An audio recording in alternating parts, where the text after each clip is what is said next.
Bienvenue sur Vocomédia TV. Si vous aimez notre chaîne, n'oubliez pas de cliquer sur la cloche de notification et de vous abonner pour ne rien rater des dernières actualités.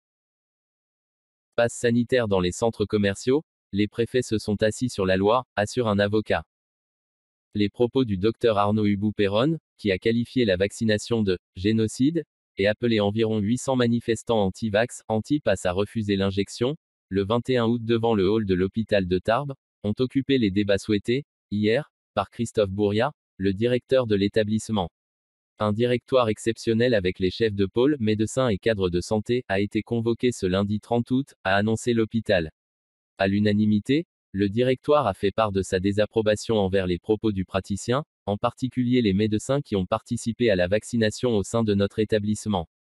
Une position que Christophe Bourriat a ensuite exposée au chirurgien orthopédiste lors d'un entretien pour un rappel à la loi, en début d'après-midi. Monsieur Bourriat a fortement incité le praticien à réfléchir aux conséquences qu'engendrerait son refus de débuter son schéma vaccinal obligatoire avant le 15 septembre sur son service et sur ses patients. Et le directeur de prévenir qu'il irait plus loin. Le procureur de la République saisi. Si pour l'heure, le Centre national de gestion, autorité compétente en matière de sanctions disciplinaires dans le milieu hospitalier, n'a pas encore émis d'avis sur ce dossier, le Conseil de l'Ordre des médecins des Hautes-Pyrénées annonce avoir convoqué le chirurgien le 7 septembre. Le président du Conseil, le docteur Millet, précise que cet entretien confraternel a pour but d'écouter la version de l'intéressé. Les 6 membres du bureau présents exposeront ensuite cet entretien devant l'Assemblée plénière du Conseil le 14 septembre. C'est un débat démocratique afin de savoir si ce praticien a manqué au code de déontologie. Décision sera alors prise de transférer, ou non, le dossier à la chambre disciplinaire de Montpellier. Si nous devons en arriver là, les sanctions peuvent aller de l'avertissement à la radiation, ajoute le docteur Millet.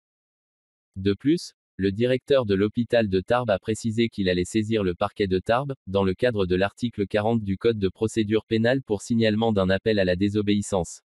Néanmoins, le chirurgien a repris ses fonctions au sein de son service hier.